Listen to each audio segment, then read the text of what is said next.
नमस्कार साथियों, कैसे हैं आप सब लोग। उम्मीद करता हूं कि अच्छे होंगे और आपकी पढ़ाई बढ़िया चल रही होगी।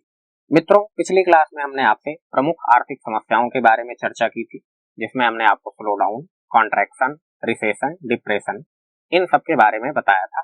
फिर हमने लास्ट में आपको मौद्रिक नीति और राजकोषीय नीति के बारे में बताया था। साथ ही हमने आपको ये बताया था कि मंदी के समय जो राजकोषीय नीति होती है वो ज्यादा प्रभावी होती है। तो आइए आज इसी क्रम में हम लोग आगे बढ़ते हुए आज का अपना टॉपिक शुरू करते हैं। तो आज का हमारा टॉपिक है आर्थिक समृद्धि। के लिए अंग्रेजी में शब्द होता है इकोनॉमिक ग्रोथ। आर्थिक समृद्धि इकोनॉमिक ग्रोथ कहा जाता है। ग्रोथ तथा आर्थिक विकास तथा आर्थिक विकास। आइए समझते हैं क्या है। पहली चीज हम लोग इकोनॉमिक ग्रोथ के बारे में जानने का प्रयास करते हैं, आर्थिक समृद्धि। तो आर्थिक समृद्धि एक मात्रात्मक अवधारणा होती है। आर्थिक समृद्धि क्या है? मात्रात्मक अवधारणा है। अवधारणा और उत्पादन तथा आय में होने वाले परिवर्तन को प्रदर्शित करती है। मात्रात्मक अवधारणा का क्या मतलब होता है? मात्रात्मक अवधारणा का मतलब है जिसकी कुछ मात्रा हो, जिसकी कुछ गणना की जा सके। अगर मान लीजिए ये कहा जा रहा है कि इकोनॉमिक ग्रोथ 5% है, तो इसे हम चेक कर सकते हैं कि वास्तव में 5% है या नहीं है। इतनी बात क्लियर हुई। जबकि जो आर्थिक विकास है ये गुणात्मक अवधारणा है, ये गुणात्मक होता है और ये किसके बारे में बताता है? जीवन स्तर की गुणवत्ता के बारे में बताता है। जीवन स्तर की गुणवत्ता के बारे में हमको जानकारी देता है आर्थिक विकास। तो हम यहाँ पे ये समझ लें पहले कि आर्थिक समृद्धि मात्रात्मक अवधारणा है, आर्थिक विकास गुणात्मक अवधारणा है। लेकिन इसमें ऐसा नहीं है कि मात्रात्मक अवधारणा को छोड़ दिया जाएगा। आर्थिक विकास में हम लोग गुणात्मक पक्ष पर ज्यादा बल देते हैं। आर्थिक समृद्धि का मापन प्रति व्यक्ति आय के आधार पर किया जाता है। आर्थिक समृद्धि का मापन किसके आधार पर किया जाता है? प्रति व्यक्ति आय के आधार पर किया जाता है। जैसे जैसे किसी भी कंट्री की पर कैपिटा इनकम बढ़ती है तो इकोनॉमिक ग्रोथ भी बढ़ती है, अर्थात आर्थिक समृद्धि भी बढ़ती है। लेकिन यदि किसी देश में पीसीआई के बढ़ने के साथ साथ पीसीआई बढ़े और उसके साथ साथ जीवन स्तर का भी सुधार होने लगे, बेहतर होने लगे। अब जीवन स्तर का सुधार होने का सेंस इसमें कई सारी बातें शामिल कर सकते हैं। जैसे साक्षरता दर बढ़ जाए, सामाजिक आर्थिक समस्याएं जो है वो कम हो जाएं, लिंगानुपात बढ़ जाए, बेरोजगारी गरीबी कम हो जाए, लोगों का स्वास्थ्य अच्छा हो, ज्ञान का स्तर अच्छा हो, तो ये कहा जाएगा कि वहां का जो जीवन स्तर है वो बढ़ रहा है। तो हम कहेंगे साथ ही साथ कि देश के नागरिकों का जीवन स्तर सुधर रहा है, बढ़ रहा है। तो जब इतनी सारी बातें होती हैं तो ये कहा जाता है कि देश आर्थिक विकास कर रहा है। फिर से सुनिएगा कि मैंने कहा आपसे, यदि किसी देश में पीसीआई बढ़ने के साथ साथ लोगों का जीवन स्तर अधिक बेहतर होने लगे, जैसे साक्षरता दर बढ़ जाए, सामाजिक आर्थिक समस्याएं कम हो जाएं, लिंगानुपात बढ़ जाए, बेरोजगारी गरीबी ये सब कम हो जाए, लोगों को अच्छा स्वास्थ्य मिले, ज्ञान का एक अच्छा स्तर हो लोगों के पास, तो ये कहा जाएगा कि देश आर्थिक विकास कर रहा है। अर्थात हम ये कह सकते हैं कि जो विकास टर्म है वो समृद्धि की तुलना में ज्यादा व्यापक है। बात क्लियर हो गई आपको? अब देखिए, हमने आपको बताया कि अगर कोई देश ग्रोथ करेगा तो कब ग्रोथ करेगा? जब प्रति व्यक्ति आय बढ़ेगी। परंतु यह आवश्यक नहीं है कि ग्रोथ कर रहा है तो आर्थिक विकास भी कर रहा है। बात क्लियर हुई? मैंने कहा कि ग्रोथ कर रहा है तो आर्थिक विकास कर रहा है, ऐसा आवश्यक नहीं है। जैसे आप बहुत सारे गल्फ कंट्रीज वगैरह देखते हैं, वहां लोगों की इनकम तो ठीक ठाक है, लेकिन क्या उनका जो विकास का स्तर है वो अच्छा मान सकते हैं आप? नहीं मान सकते हैं। बहुत सारे गल्फ कंट्री जैसे हैं। आर्थिक विकास के लिए जीवन स्तर में सुधार होना आवश्यक है, परंतु ऐसा अवश्य ही कहा जा सकता है कि यदि कोई देश ग्रोथ कर रहा है तभी संभव है कि वह भविष्य में आर्थिक विकास करेगा। तो मुझे उम्मीद है आपको आर्थिक विकास और आर्थिक समृद्धि के बारे में जानकारी प्राप्त हो गई होगी और बहुत अच्छे ढंग से आप समझ पाए होंगे। अच्छा, ये दोनों टर्म जो है आर्थिक समृद्धि और आर्थिक विकास, ये दोनों एक दूसरे के पूरक होते हैं। बात क्लियर हुई? जैसे मैंने अभी कहा, यदि समृद्धि का स्तर अच्छा है तो शिक्षा और स्वास्थ्य पर भी ध्यान दिया जा सकता है। इसी प्रकार यदि विकास का स्तर अच्छा है तो समृद्धि को भी बढ़ावा मिलता है। UNDP, United Nation Development Programme, एक अंतरराष्ट्रीय संस्था है। उसने रिसर्च करके बताया है यदि कोई भी राष्ट्र या देश साक्षरता दर को 20% से बढ़ाता है, कितनी साक्षरता दर को 20% से बढ़ाया जाए तो उसकी जो समृद्धि है, आर्थिक समृद्धि, वो 5% तक बढ़ सकती है। बात क्लियर हुई? अब हम लोग आइए ग्रोथ रेट के बारे में समझने का प्रयास करते हैं। तो नई हेडिंग आप लोग लगा लीजिए, ग्रोथ रेट। ग्रोथ रेट, समृद्धि दर, क्योंकि हम लोग अभी आर्थिक समृद्धि पढ़ ही रहे हैं तो लगे हाथ इसको भी देख लेते हैं। समृद्धि दर, समृद्धि दर का क्या मतलब है? जीडीपी में होने वाली वृद्धि दर को समृद्धि दर कहा जाता है। समृद्धि दर कहा जाता है। समृद्धि दर कहा जाता है। और इसकी गणना सामान्यतः हम लोग नॉमिनल जीडीपी के आधार पर करते हैं। नॉमिनल जीडीपी हमने आपको बताया है, नॉमिनल जीडीपी क्या है और रियल जीडीपी क्या है। नॉमिनल जीडीपी में वर्तमान मूल्यों पर या चालू कीमतों पर हम लोग उसका आकलन करते हैं, जबकि रियल जीडीपी में क्या काम किया जाता है? रियल जीडीपी में किसी आधार वर्ष की कीमतों को हम लेते हैं। बात क्लियर हो गई? अब कुछ आंकड़ों पर नजर डाल लेते हैं जो कि हमारे एग्जाम पॉइंट ऑफ व्यू से अत्यंत महत्वपूर्ण है। जैसे अब हेडिंग डाल लेते हैं छोटी सी, विभिन्न वर्षों की समृद्धि दर। विभिन्न वर्षों की समृद्धि दर, तो कुछ ईयर्स हैं जिनके बारे में हम नजर डाल लेते हैं, उससे हमको एक ब्रीफ आइडिया मिल जाएगा। 2016-17 से हम लोग स्टार्टिंग करते हैं। 2016-17 में जो हमारी समृद्धि दर थी वो 8.2% थी। 17-18 में 7.2%, 18-19 में ये 6.5% हुआ करती थी। 19-20 में 4% और 20-21 में हमने आपको बता ही रखा है कि हम लोग रेसेशन के दौर में थे, -7.3%। ये औसत की बात नहीं की जा रही, ये ध्यान दीजिएगा। अभी औसत की बात मैं थोड़ा सा आगे करूंगा।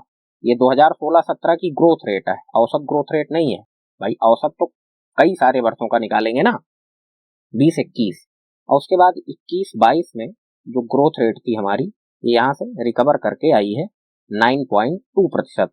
हालांकि 9.27%, लेकिन आप मोटा मोटा याद रखिएगा। और 22-23 में आपने बजट के दौरान हो सकता है सुना हो, 8 से 8.5% ग्रोथ रेट रहने का अनुमान है। बात क्लियर हुई?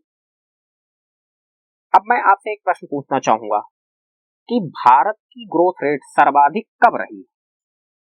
किस वित्तीय वर्ष में भारत की ग्रोथ रेट सर्वाधिक रही है? तो आंसर है 1988 से 1989।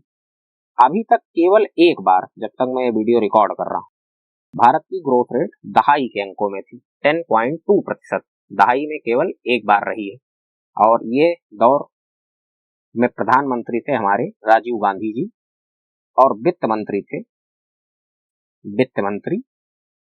एनडी तिवारी साहब।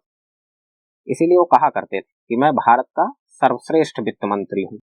एनडी तिवारी जी ये हमारे उत्तर प्रदेश के चीफ मिनिस्टर भी रह चुके हैं, और साथ ही साथ उत्तराखंड के भी चीफ मिनिस्टर रह चुके हैं। बात क्लियर हो गई? अब इनका दोनों लोगों का स्वर्गवास हो गया है। राजीव गांधी जी के बारे में आप जानते ही होंगे, और वित्त मंत्री ये जो थे एनडी तिवारी साहब, इनका विवादों से भी थोड़ा नाता था, किसी पुत्र को लेकर। उसको ये अपना नहीं मानते थे, बाद में हालांकि प्रूफ हुआ कोर्ट द्वारा कि ये उन्हीं का पुत्र है। खैर, अब ध्यान देते हैं हम लोग कुछ और तथ्यों पर। 1950 से 1980 तक ग्रोथ रेट औसत रूप में बहुत कम हुआ करती थी। औसतन ग्रोथ रेट थी हमारी 3 से 3.5%, और इसे कौन सी ग्रोथ रेट कहा गया? हिंदू ग्रोथ रेट कहा जाता था। ये नाम किसके द्वारा दिया गया था? ये नाम दिया गया था प्रोफेसर राजकृष्णन साहब द्वारा। राजकृष्णन, औसत रूप से बात की जा रही है। यहाँ देखिए 30 साल का हम लोग देख रहे हैं, तो जितने भी वर्ष थे औसत आपको पता है निकालना, मुझे उम्मीद है आप पता होगा। 30 साल में आप देख लीजिए किस किस वर्ष कितना रही है, बटे 30 कर दीजिए तो आपको 3 से 3.5% निकल के आएगी। फिलहाल मैंने आपसे कहा इसे हिंदू ग्रोथ रेट कहा गया प्रोफेसर राजकृष्णन साहब द्वारा। उन्होंने इसे हिंदू ग्रोथ रेट क्यों कहा? क्योंकि हिंदू धर्म में ये मान्यता है कि संतोषम परम सुखम, ठीक है, यानी जब संतोष जो है वही आपका परम सुख है। हिंदुओं में और बहुत सारे कॉन्सेप्ट हैं, जैसे एक कॉन्सेप्ट ये है कि हिंदू पुनर्जन्म में विश्वास रखते हैं, यानी यहाँ पर अनंत जीवन का कॉन्सेप्ट है। तो इस जन्म में अगर हम लोग कुछ नहीं हासिल कर पाए तो अगले जन्म में हासिल कर लेंगे, वो वहां पे भी नहीं हासिल हुआ तो फिर अगले जन्म में कर लेंगे। ऐसा पुनर्जन्म का कॉन्सेप्ट किसी और धर्म या मजहब में नहीं है। इसीलिए ये भी माना जाता है कि हिंदू थोड़ा सा सुस्त होते हैं। क्यों सुस्त होते हैं? क्योंकि कई जन्मों को लेकर चलते हैं। इसीलिए प्रोफेसर राजकृष्णन ने ये नाम दे दिया था, यही कारण था उन्होंने इसे हिंदू ग्रोथ रेट कहा था। परंतु अब वर्तमान की अगर बात की जाए, वर्तमान परिदृश्य की, तो ये विचार को सही नहीं माना जा सकता है। अगर भाई हिंदू सुस्त होते हैं तो इसका मतलब हमारी जो अर्थव्यवस्था की गति है वो भी सुस्त होनी चाहिए थी, लेकिन है तो इसका उल्टा। क्योंकि हम मेजर इकोनॉमीज में सबसे तेज गति से ग्रो करने वाली अर्थव्यवस्था है। अब उन्होंने ऐसा कहा क्यों? जैसे आप मान लीजिए ईसाइयों की अगर हम लोग बात करें, ईसाइयों का मानना है कि जीवन एक है। सेम टू सेम मुस्लिम्स जो हैं उनका भी यही मानना है कि जीवन एक है। ईसाई थोड़ा सा आगे इसलिए हैं क्योंकि वो काफी पहले से ही औद्योगिकीकरण और इन सब चीजों में थोड़ा सा रैशनलाइज हो गए थे बहुत पहले ही। तो उनका मानना है कि जीवन एक है, इसलिए वो अधिक उपभोक्तावाद पर बल देते हैं। ईसाई होते हैं क्रिश्चियंस, वो अधिक उपभोक्तावाद पर बल देते हैं। क्योंकि ये राजकृष्णन साहब अमेरिका में पढ़ाते थे, तो अमेरिका में पढ़ाते थे इसी वजह से उन्होंने ये टर्म दे दिया कि ये जो ग्रोथ रेट है ये हिंदू ग्रोथ रेट है। बात क्लियर हुई? अब हम लोग सिर्फ अर्थव्यवस्था पर ही ध्यान देते हैं, बाकी दार्शनिक पक्ष की बातें बाद में की जाएंगी। और मैं चाहूंगा कि मैं जल्द से जल्द सभी धर्मों के ऊपर एक एक विस्तृत वीडियो लेकर आऊं। खैर, तो 1950 से 1980 तक जो औसत ग्रोथ रेट है वो हमारी 3 से 3.5% है। इसे हिंदू ग्रोथ रेट कहा गया प्रोफेसर राजकृष्णन साहब द्वारा। 1980 से 2000 तक जो औसत ग्रोथ रेट थी ये बढ़कर 5 से 6% हो गई। लेकिन इसी बीच आर्थिक विषमता, डिस्पैरिटी, ये बहुत ज्यादा बढ़ गई। डिस्पैरिटी ये बढ़ गई, आर्थिक विषमता बढ़ गई। इसीलिए इसको कौन सी ग्रोथ रेट कहा जाता है? रूथलेस ग्रोथ रेट कहा जाता है। बात क्लियर हुई? Ruthless growth rate, ruthless growth rate से रूथलेस ग्रोथ रेट क्यों कहा गया? क्योंकि आर्थिक विषमता इस दौर में बहुत तेजी से बढ़ी। अमीर गरीब के बीच खाई बहुत चौड़ी होती चली गई। इसीलिए जब अटल बिहारी वाजपेयी जी का शासन आया, जब वो प्रधानमंत्री बने, तो उन्होंने समता पर जोर दिया। समता के लिए उन्होंने समावेशन की अवधारणा प्रस्तुत की। तो ये बात हो गई। अब 2000 से हम लोग कहाँ पे आ गए हैं? 2022 में।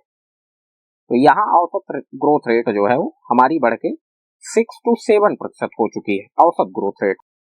लेकिन इसे जॉबलेस ग्रोथ रेट कहा जाता है। जॉबलेस ग्रोथ रेट अर्थात रोजगार विहीन समृद्धि दर। इसमें आप देख पा रहे हैं, क्लियर है कि समृद्धि दर आपकी बढ़ रही है, लेकिन उस अनुपात में रोजगार का सृजन नहीं हो पाया है, ना ही हो पा रहा है। सरकारें ध्यान नहीं दे पा रही हैं रोजगार के मामले में, बुरी तरीके से फेल है, इसमें कोई दो राय नहीं है। हाँ, तो ये एक बात हो गई। अब हम लोग इसी से रिलेटेड एक महत्वपूर्ण कॉन्सेप्ट पढ़ते हैं जिसको कहते हैं HDI। HDI human development index. ये प्रीलिम्स के लिए अत्यंत महत्वपूर्ण टॉपिक है। इससे प्रश्न आपके बनते हैं।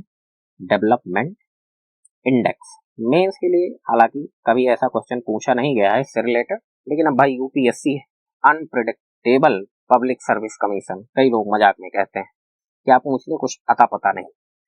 इसको डिकोड करना बहुत मुश्किल काम है, मुश्किल क्या नामुमकिन ही कह सकते हैं। फिलहाल ध्यान देते हैं यहाँ पे कि इसको हिंदी रूपांतरण में अगर बात की जाए तो हिंदी में कहा जाता है मानव विकास सूचकांक, ह्यूमन डेवलपमेंट इंडेक्स, मानव विकास सूचकांक।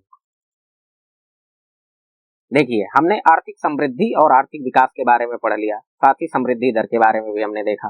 तो आर्थिक समृद्धि की जानकारी हमने आपको बताया कि किससे मिलती है? PCI से मिलती है। लेकिन आर्थिक विकास अर्थात जीवन स्तर का सुधार हो रहा है या नहीं हो रहा है, इसके लिए एक अंतरराष्ट्रीय स्तर पर, जिसका मैंने अभी नाम लिया था आपको इकोनॉमिक ग्रोथ और इकोनॉमिक डेवलपमेंट पढ़ाते वक्त, यूएनडीपी, अंतरराष्ट्रीय स्तर पर एक संस्था है UNDP, United Nations Development programme.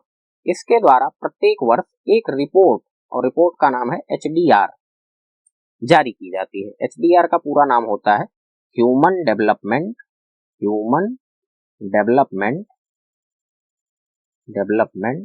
Report, ये जारी की जाती है। इस रिपोर्ट में विभिन्न देशों का जो मानव विकास कैसा है उसके बारे में बात की जाती है। एचडीआर के पैमाने के लिए एचडीआई बनाया गया है, ह्यूमन डेवलपमेंट इंडेक्स, ये बनाया गया है। अब ये जब बनाया गया है तो इसको बनाने वाले एक पाकिस्तान के मरहूम अर्थात स्वर्गीय अर्थशास्त्री श्री महबूब उल हक,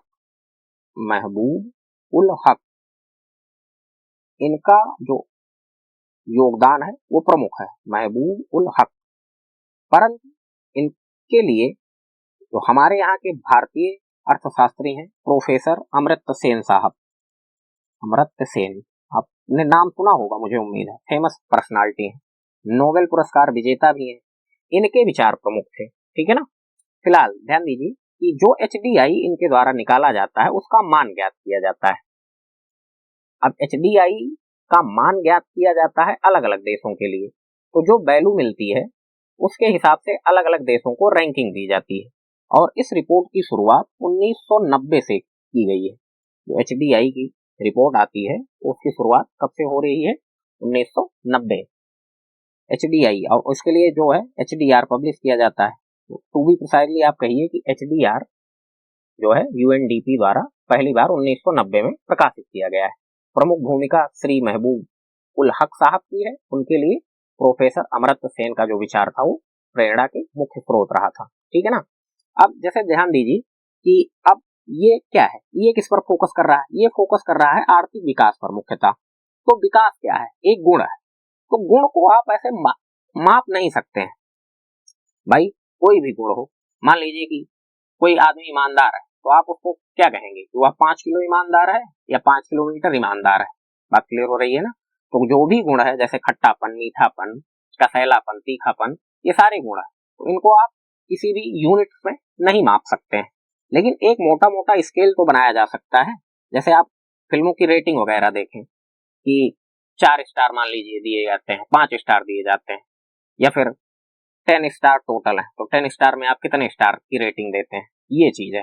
तो एक मोटा मोटा अनुमान ये लगाया जाता है।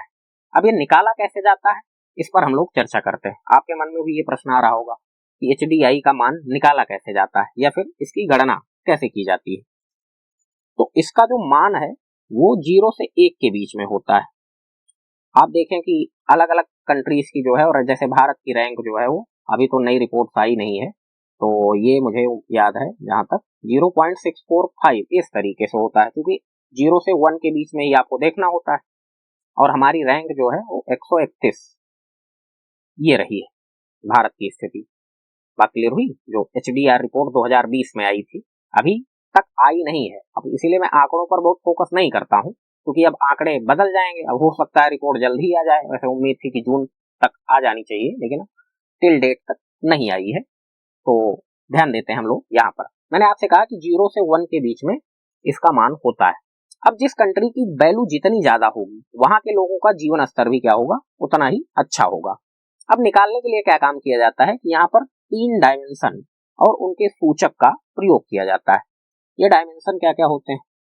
डायमेंशन, अच्छे मीम्स बने थे इस पर, सदगुरु जग्गी वासुदेव जी हमेशा यही कहते हैं, इसलिए मीमर्स लोग खूब उनका मीम बनाए थे। खैर, डायमेंशन आयाम और उसके लिए सूचक हमको चाहिए होता है। इंडिकेटर्स, सूचक हो गया आपका, आयाम हो गया। आयाम में पहली चीज जो हमको देखनी होती है वो होता है दीर्घ एवं स्वस्थ जीवन। दीर्घ एवं स्वस्थ जीवन, स्वस्थ जीवन। और इसके लिए जो सूचक प्रयोग किया जाता है वो होता है हमारा लाइफ एक्सपेक्टेंसी, जन्म के समय। जन्म के समय जीवन प्रत्याशा, समय जीवन प्रत्याशा, यानी कोई बच्चा या कोई आदमी कितने वर्ष जिएगा अनुमान लगाया जाता है बेसिकली। अगर मान लीजिए कि कोई नवजात शिशु पैदा हुआ, उसको कोई गंभीर बीमारी है पैदा होते ही, तो उसका आप अनुमान लगा लेंगे कि भाई ज्यादा दिन नहीं चल पाएगा, ये चीज हुई।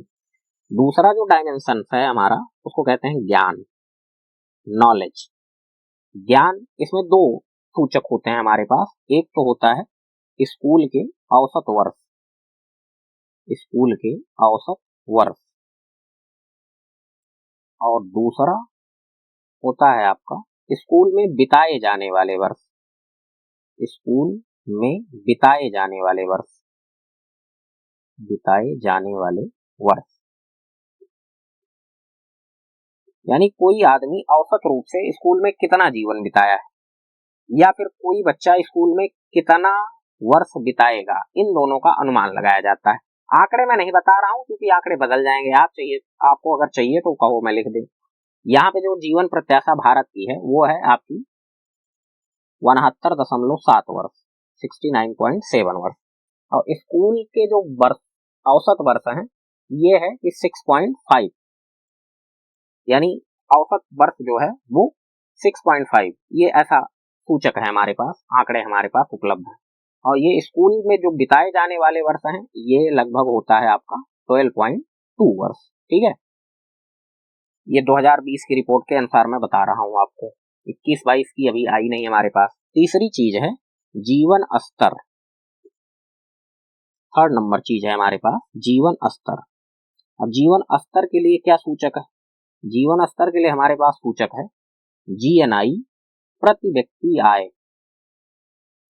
प्रति व्यक्ति आय। GNI का क्या नाम है? GNI यानी ग्रॉस नेशनल इनकम। अब ग्रॉस नेशनल इनकम को आप पॉपुलेशन से डिवाइड कर देंगे तो आपको क्या मिल जाएगा? प्रति व्यक्ति आय मिल जाएगा। इसको और थोड़ा अच्छे से समझने का प्रयास करते हैं। जैसे ध्यान दीजिएगा आप लोग, हमने आपको बताया है एक फॉर्मूला GDP, और अगर यहाँ पे कुछ नहीं लिखा है तो क्या मानते हैं? MP plus net factor income earn from abroad. तो अगर इसको हम लोग ऐड कर देते हैं तो हमको क्या मिल जाता है? GNP-MP मिल जाता है। एक बात तो ये हो गई हमारी। अब याद कीजिए कि हमने आपको बताया था फैक्टर कॉस्ट, तो फैक्टर कॉस्ट में अगर हम लोग इनडायरेक्ट टैक्स जोड़ देते हैं, इनडायरेक्ट टैक्स, और उसमें से सब्सिडी माइनस कर देते हैं अगर है तो, एक ही चीज पर होता नहीं, तो हमको क्या मिल जाता है?